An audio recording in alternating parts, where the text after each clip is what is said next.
What is up, y'all? Welcome back to episode 9 of the $10 team. It's the end of the season. Let's talk about it. There's so much to get into. Let's start with how the season wrapped up. We finished in June. I think we were about all the way through June. I'm not entirely sure exactly where we finished, but let's see where it ended up. 104-58. As you can see, second best team in the entire league. Titletown here went 136-26. They were just absolutely insane. But we were the number one team in our conference. Hey, that's really good. I'm pretty happy about that. Let's scroll down to the NC here. You see we had a plus 249 run differential. That's absolutely obscene. Even 52-29 records, home and away. Doesn't matter the venue. You know we got it. 10-4 in extra innings. That's really strong. Those are generally coin flip games. Same with one-run games. Those are more or less coin flips as well. So to be 6 over, very good. As you can see, crushed it before the All-Star break. It slowed down a little bit after, but nobody's hanging their heads over that. All in all, pretty darn good. Now, I want to get into the playoffs, and so I'm going to have to do this because obviously the playoffs are done. Char's hacking up a lung here because she took a drink of water. This dog's almost 5 years old, has no idea how to drink water. She's trying to get up here. Already? The video just started. Are you serious? All right, it is the end of the season. You're mad that I didn't name the team after you, right? Get your hand out of my shirt, you weirdo.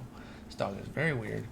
All right, but I have to hide the screen for a moment. So you're going to, you know what? You get a little extra view of Char here. Because I'm going to do this.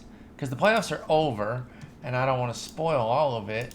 Let's go ahead and get into it. And start. Okay, let's go back here. Boom. So, as you can see, we were in the division series. We were the number 1 seed. So we were facing the Wild Card Club. And we played a thrilling series. We opened up with a dub, and we took a 1-0 lead. They evened it at 1 off rip, so it's like, okay, this is not going to be easy. We come back with a 9-8 close win, so now it's up 2-1. Again, this is a 5-game set, so now we have a chance to knock them out, and they come back with a big punch here. This 5-1 game here, it was tight throughout until the very end, so we choked it late, which was a bummer. Sitting there thinking, hey, Earl Whitehill pitches brilliantly against Adam Plutko. Adam Plutko? Okay. Adam Plutko had a pretty good season. 206 innings of a 4.58 ERA is damn fine for a team. And then Glasnow, of all people, and David West collapse and force a Game 5. However, as you can see, you see 3-2. You see the results there. We do get it. We do get that victory with a 8-6 win. Take a look at the box score on that one, and you see that the team really came through here. The offense pretty much up and down.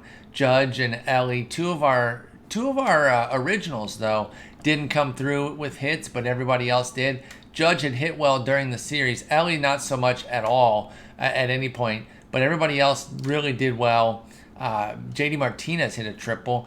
Barry Bonds, we're going to get into the season-ending stats, and Barry Bonds had a really interesting season. Brian Anderson with a homer, and then the pitching, Max Fried, he was all right, through 5. It wasn't a great stand-up effort of like, I'm taking over this game, but it wasn't bad. We were still in a decent position, even with the 4 runs. He left with losing, but the team ended up beating up on their bullpen there, particularly Brandon Workman catching 3 runs. And he was pretty good on the year, so that was nice to get to him and hold on to a few runs of our own. Glasnow, not a great series. So all in all, division series, thriller, but we take it. Let's go into the sub-league series, which is the LCS, so to speak. And as you can see, we lost in 7. It was tough. They came out firing, 7-2, 8-5. I'm up against it thinking, you got to be kidding me. This team wins a $104, and they're just going to go down with a whimper in the LCS. But they roar back. They win 3 straight, 1-0, 3-2, 8-7. 3 straight one-run games. I mean, what a series this would be to watch in real life. Are you freaking kidding me? Now they're up 3-2 with a chance to close out, and they lose 7-5 and 2. I shouldn't say they. I should say we. It's us. It's our team.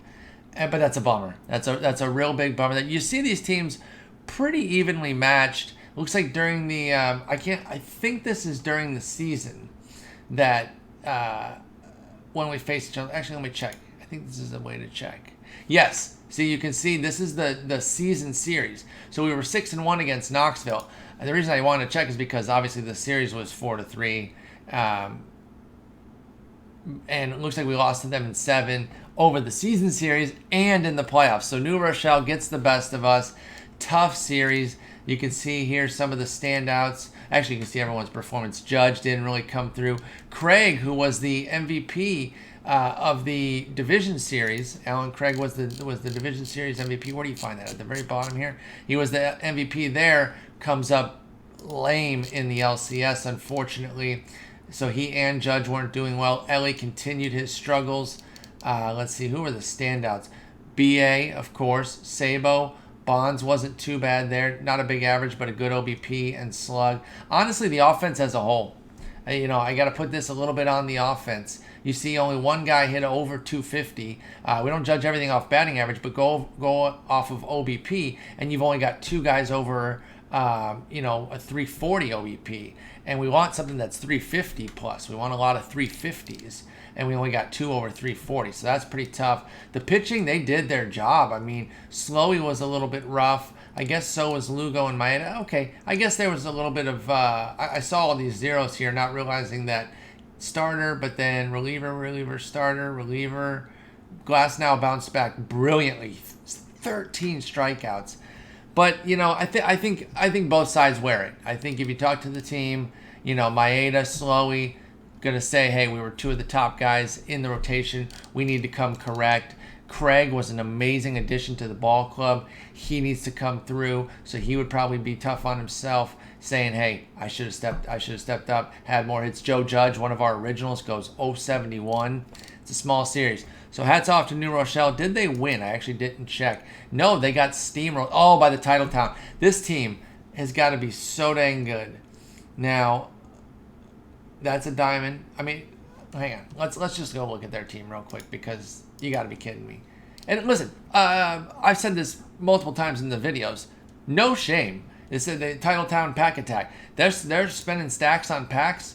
I'm here for it, man. That's all good in the hood. And so you can see here that's an absolutely stacked team, and they panned out and they won the rookie league here. Let's go ahead and look at their lineup real quick, and we'll see that they've got Grandal. Grandal's the backup to Real Muto, so they've got the double diamond there. They've got Hanley Ramirez. Ooh, an old school Hanley Ramirez. I'm gonna do something real quick here. I just want to see if it's on the auction house. I would want to buy it for my Richie Rich team that I have. Dang.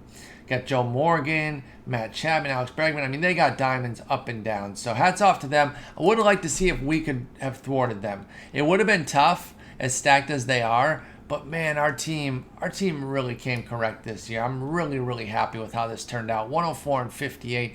Didn't bring home the title, but had a hell of a season. In fact, let's get into some of the stats here. Well, first, let's do awards. So you can see these are, hang on, no. Let's go.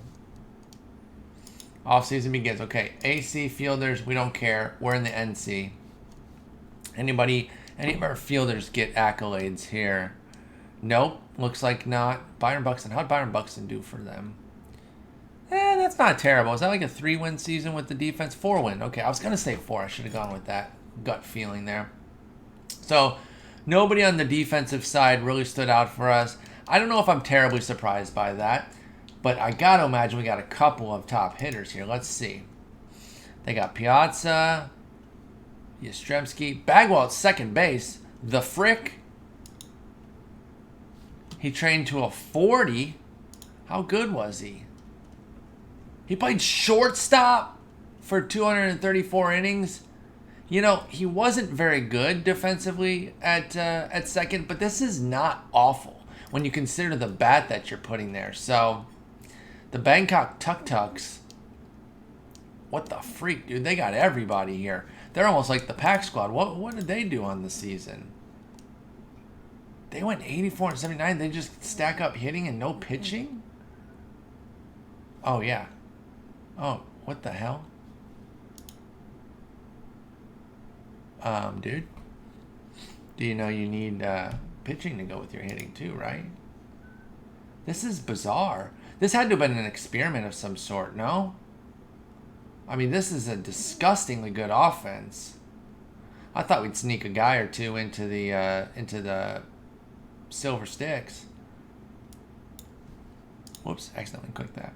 So that is the most disgusting offense ever, followed by disgusting pitching. Disgusting the other way, though, in that it's vile and very bad. I'm very confused. So, interesting. Interesting experiment. You cannot slug your way to much, really. Didn't even make the playoffs. Had a pretty mediocre season, all told, despite that just obscene offense. So, all right, so we don't get anybody on the awards there. Best reliever, no, we don't care about that. What about over here for NC? It's Ryan Brazier. Did we have any finalists? I thought maybe Glasnow had a shot. Guess not. Titletown, of course. And then Ross Grimsley. Who the hell's that? I never heard of Ross Grimsley. He had a pretty good season. I mean, 253 innings is really impressive. I think that's the most impressive part is the volume there. Okay, well, we didn't get anything. And then best season is going to go to a Tuk-Tuk, of course. Of course. All right. Did we get anybody? No, they got everybody. Jeez.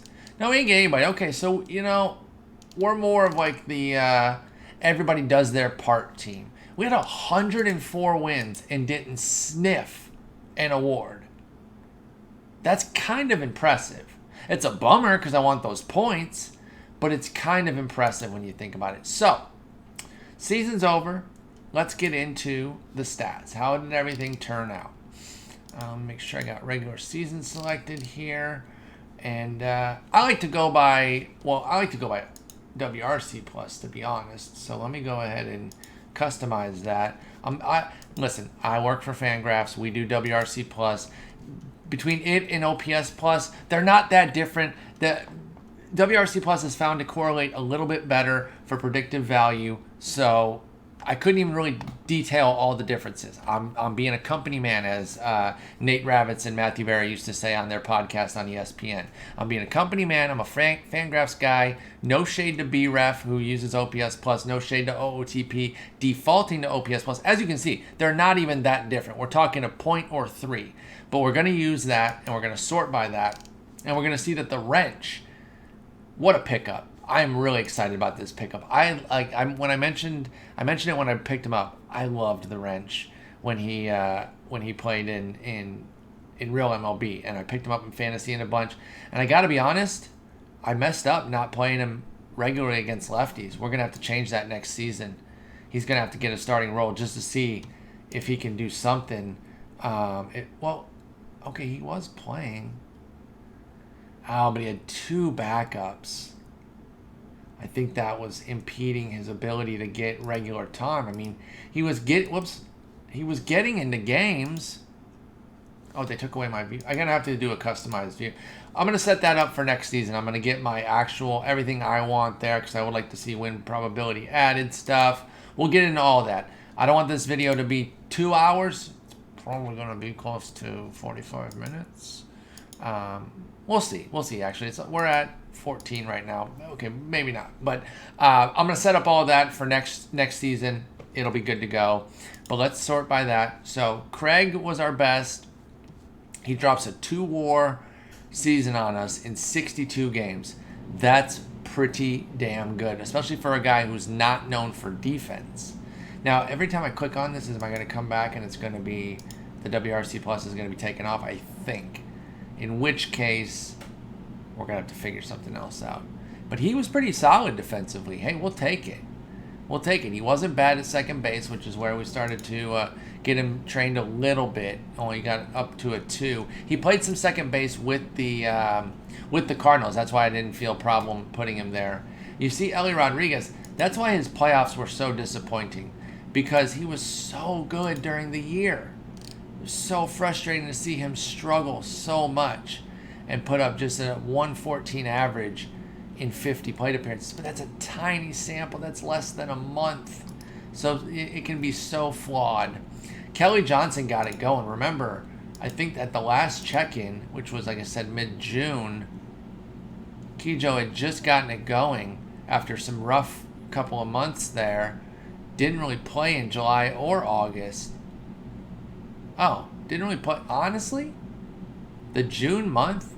Okay, I didn't realize it was only 55 plate appearances. I think my brain was conflating these two numbers here. So, okay, he's third, but whatever. He really wasn't much of a player. Ketel Marte had a 5-win season. I round when it comes to WAR. It's just what you say. It's like, you can talk about the differences, but if we're being honest, the difference between Ellie at 4.4 and Ketel Marte at 4.9, it's minimal. It's really minimal, especially when you consider that Rodriguez did it in 475 plate appearances versus Marte in 671. You'd almost start to favor Rodriguez at that point. But, I know this would round down to 4 and this would round up to 5. But you have to be okay, JD versus Ketel. That's a difference in WAR there, especially when JD had more plate appearances. Of course, he doesn't add anything defensively, and so that's why. But Bonds, I mentioned I wanted to talk about him. He was sputtering, y'all. Let's see, can you get game log, and does it give... I think this is the performance. I was hoping that it would have... what's the word I'm looking for? Oh, it does. Like, live update on how he's performing. Okay, so when we checked it in mid-June, look where he was. Yes, okay, this is a live running total of how he was performing. Okay, perfect. That's what I was looking for. Horrible. Just absolutely terrible. And it was rough. I was like, man, I'm going to leave him in because the OPS is still kind of decent despite the god-awful batting average because he's showing enough pop and actually getting on base. Now, a low 3s OBP is not very good in general, but when it's in relation to a sub 200 average, that's pretty good. A 100-point split is really good, even when the average is terrible. So as you can see, still not quite picking it up, still living in these very low 3s, dipping below 200, but then starts to kick it into high gear. Low 3 multi-hit games in a row, 5 out of 6. You really start to see things pick up, plateau a little bit here, get going again. 3 more multi-hit games, and including a 5-game hitting streak. And all told, oh, wait, what? Oh, this is the playoffs. Okay, I was like, wait, what? 455. So, the bottom line for Bonds was 226, 336, 494. Considering where he came from, I'm going to call it a big dub because it had a chance to be brutal. July was awful. Actually, July was the worst of the months. It actually got worse before it got better. Because, again, when the last update was sometime in June, but then a big flourish to the end there. And now I'm excited to see what can happen next season. And I'm hoping that we're going to get a big season out of Barry Bonds.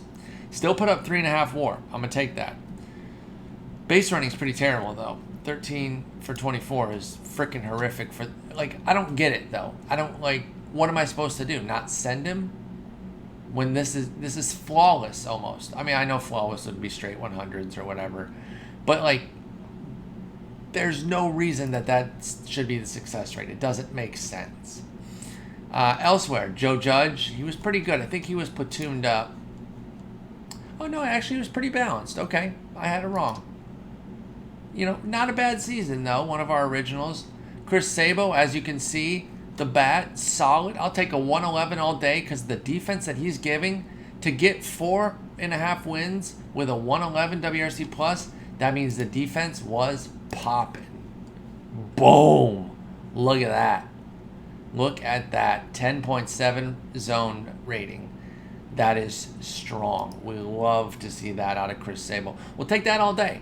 We'll take that all day. You live in the 105 to 115 WRC plus range with premium defense, you're on this club for a whole minute, dude.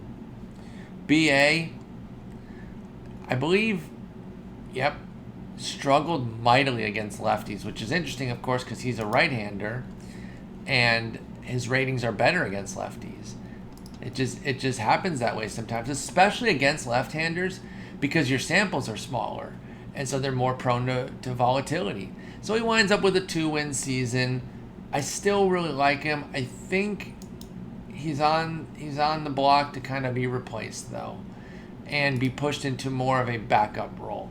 He was the starting right fielder, and I'm thinking that we're going to end up finding somebody else. But we'll see. We'll see how it goes. Now, there's a starter we haven't talked about. I actually just scrolled down and you probably saw.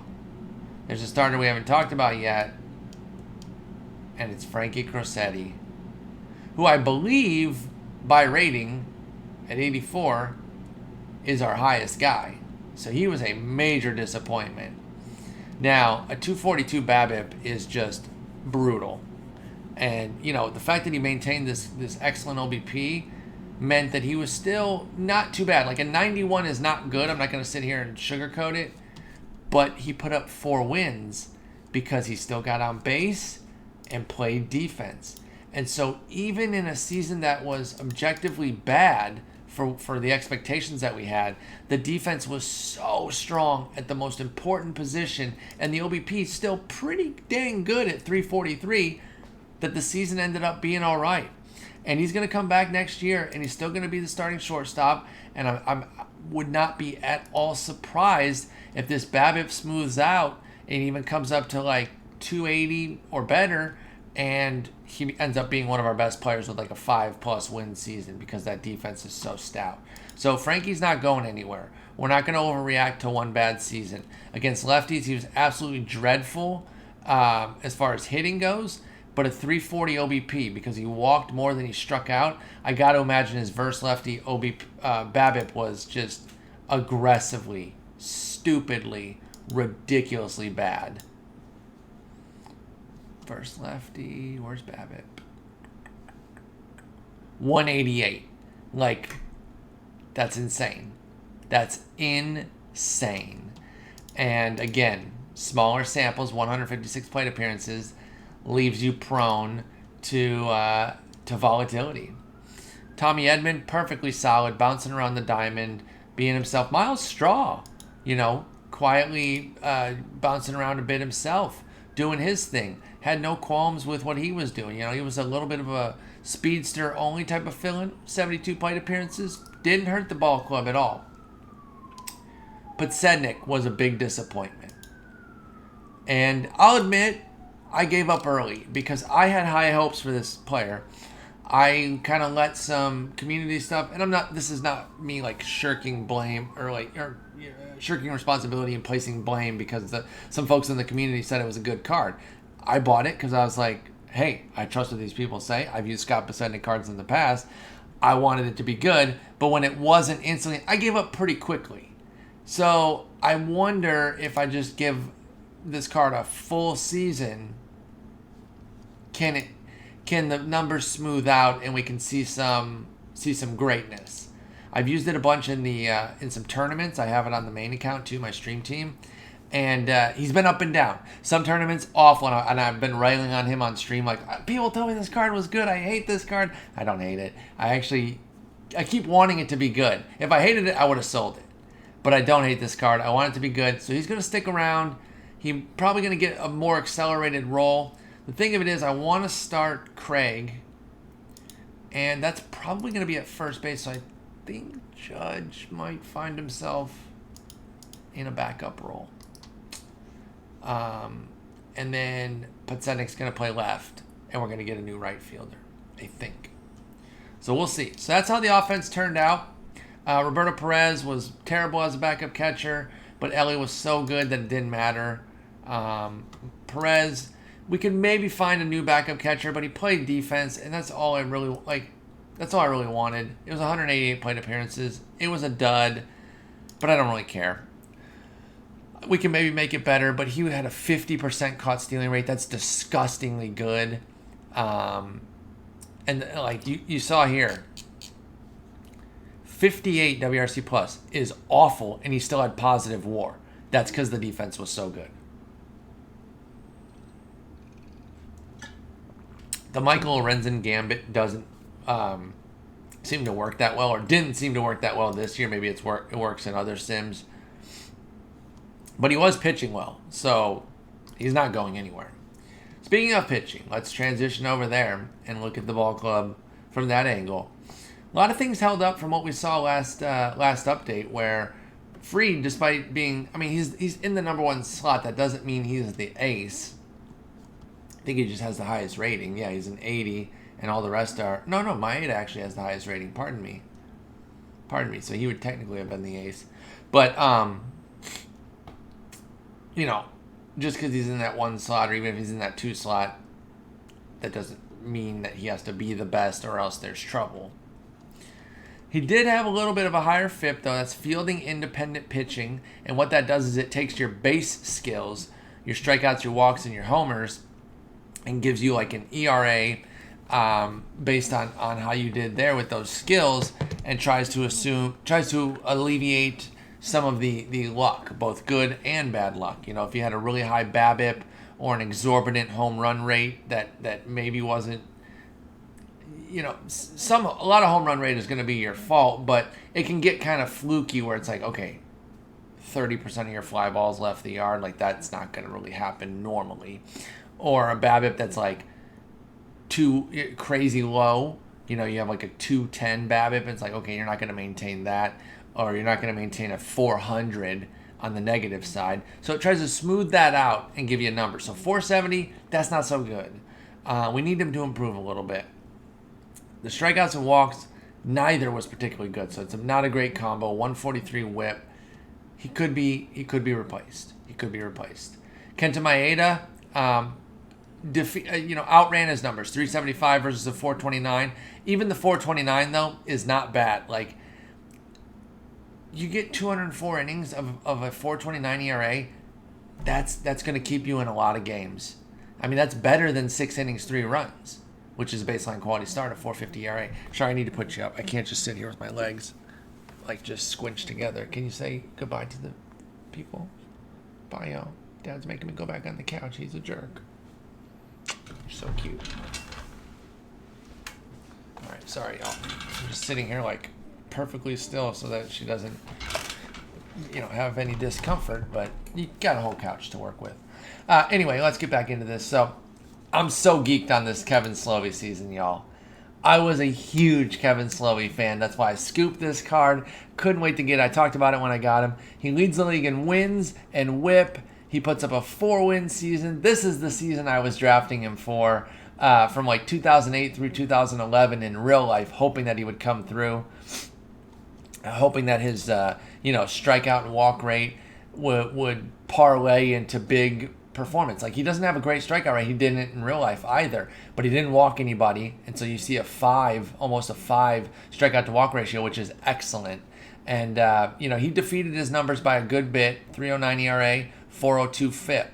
But again, I'm happy to where if I would take the FIP, even if it's a run worse than your ERA, we're in a great spot. So he actually ended up being the ace. He had the most innings.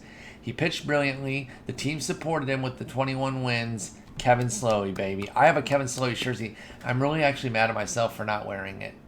I should have looked at the numbers ahead of time. I'm looking at these numbers with y'all. I saved it. I knew how the playoffs went, but I saved looking at the season numbers to look at them live during the live recording, I guess. And I wish I'd have worn my Kevin Slovey jersey, because I think I know what box it's in, and I could have gotten it out. But I failed. So I'm a loser. Don't even talk to me. Don't even look at me. Don't look elsewhere, y'all. Look elsewhere on the screen. Don't look at me. I'm an idiot. Earl Whitehill, we picked up. Did not know anything about him. Remember, we learned about him, and he pitched well. This is a big thing about great defense. The whole rotation outperformed their FIP. That's what a great defense can do for you. It can maximize the skills that players are getting, and give them even better numbers than they quote unquote deserve based on their raw skills. And that's what we got. None of these guys, except for Maeda, even approached a strikeout per inning. And, you know, some of them had home run issues. You know, a 1-4 isn't, it's probably the worst. It is the worst of that bunch. The 1-1, 1-1, 1-2, those are okay. Those are livable, especially in today's era. But yeah, you know, they don't walk guys except for Fried. These other walk rates are excellent. And even, you know, White Hills is okay, but that's excellent, excellent, excellent. And great defense behind them, and it really maximized what they were able to do. So really happy with how the staff turned out. Let's look at the relievers. Let's isolate them here and go like that. Sort by innings. Now, I love how the stopper worked out here. It was exactly what I wanted. I wanted it to be high volume innings, and he got 92 2/3. Now, his ERA was a bit high at 4.08, and it turns out he earned it with a 4.09 FIP. A lot of strikeouts, a lot of walks, a lot of homers. So, all in all, we need to see some smoothing here from our boy. I think he had some big ups and downs. Yeah, he did. So, great April. Brutal May. Great June. I don't know why I said June. June. Brutal July. Brutal August. Great September. So the volatility was key. And that's being a reliever in a nutshell. But there was too much here. And it was, looks like it was home run based. And of course, the walks are going to be there. I don't expect those to go away. But if we can bring those home runs down, and I know that expecting them to go way down is not smart. Like, let's not assume he's going to drop below 1.0 on the homer per nine, because the movement, which is what affects homer per nine, is pretty mediocre. So is the control. But I'm going to stick with him in this stopper role. I might. I don't know. I don't know if I'm going to change. I might move him to the middle relief, use more often role. I don't know. I'm pretty happy with what he did, though. I mean, I don't know. What do you guys think about the Tower Glasnow situation? Should we stick with him where he's at, or make any changes there? I don't know. I'm torn. You know, Michael Renzen ended up being our best reliever in terms of, well, no, pardon me. I don't really like using pitcher war, though. Just as a general thing, pitcher war, or reliever war, I should say. Starting pitcher war, there's some value to it, but even that, I'm a little sus on, especially the Fangraphs one, which only goes off of FIP. For me, war should go off of what happened, and FIP is kind of what, quote-unquote, should have happened based on your skills. That's a whole nother discussion, and again, I don't want to make this video be super long. What's going to happen in a minute, by the way? I thought that the new season didn't start until 8 a.m. Central Time, or Eastern Time, and it's not that. So, I don't know. Oh, it is about to be 6 a.m. Eastern, though. Maybe it's 6. Maybe it's not 8. It's 6. But either way, I don't think... they might get rid of these stats, so we better hurry up here. Because after this, we're going to just get into some potential personnel changes. So, Seth Lugo was a beast as our closer, 26 saves. He did really well. Love what he did. Drew Pomeranz was a monster. A very nice innings total there at 69 1/3. He actually had a reverse platoon. Well, not reverse, because that would suggest that he was bad against lefties. But he was elite against lefties and righties. David West was our best by WAR. He had a 2.70 ERA. Brad Brock struggled. Did he at least beat up righties? He did. I don't want him facing as many lefties. I put him as a specialist. Oh, but I also had setup. That's my fault. I'll change that. Next year, he'll be specialist only. So that's the team. The bullpen is pretty much going to stay the same. You know, I don't think... in fact, I think the pitching in general... Lee Tunnell, who I didn't talk about there, as our bronze 5th starter, he did his damn thing, man. And I know we're going to move up in league, so maybe we should change him out because of that alone. But I don't know, man. I'll tell you what. I don't think that the bullpen's going to change at all, because I think all these guys can hang in Stone, which is where we're headed next. So I am not worried about that from that angle. I think they're going to stick. Now, let's get into some personnel changes for the offense here. Let me go back to this page here, which has our tally. At the end of last episode, we are at 7.4 thousand, so we've almost doubled. I mean, not quite. That would have been 14.8, so we're a bit shy of that. But 13,059. Wait, hang on. 13,059. And we're 1.8 times higher. And that's without getting a single dang award, which is kind of annoying. Transaction history, we got some playoff points and 1,000 points for our fantastic score. Oh.